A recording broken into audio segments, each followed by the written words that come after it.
Inyo nakikita, patuloy pa rin ang pag-iral ng amihan o northeast monsoon sa extreme northern Luzon. Samantala, ang shear line ay naapektuhan ang malaking bahagi ng northern Luzon at silangang bahagi ng central Luzon.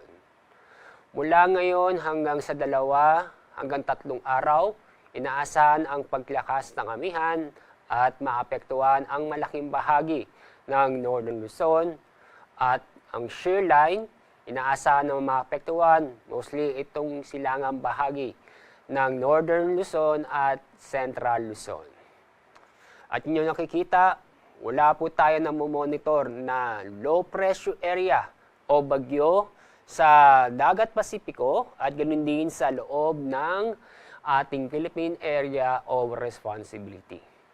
At sa araw nito, sa ating lagay na panahon, inaasahan ang maulap na kalangitan na may mga kalat-kalat na pag-ulan at thunderstorm sa Batanes, sa Cagayan, Isabela, Kalinga, ganoon din sa Apayao, Mountain Province, Ifugao at Palawan.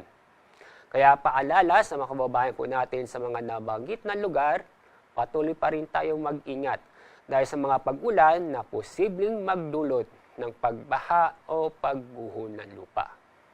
Samantala, ang lalabing bahagi ng Luzon, kasama rin ang buong Kabisayaan at ganoon din ng buong Mindanao ay makakaranas ng maganda at maaliwalas ang panahon kung saan ay bahagyang maulap hanggang sa maulap ang kalangitan.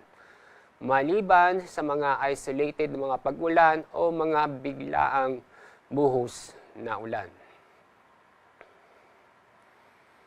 Ngayong araw, wala po tayong gale warning. Pero paalala na mag-ingat pa rin ating mga kababayan ng babalak pumalaot sa ating mga karagatan, lalong-lalo na sa mga baybaying dagat sa Northern Luzon.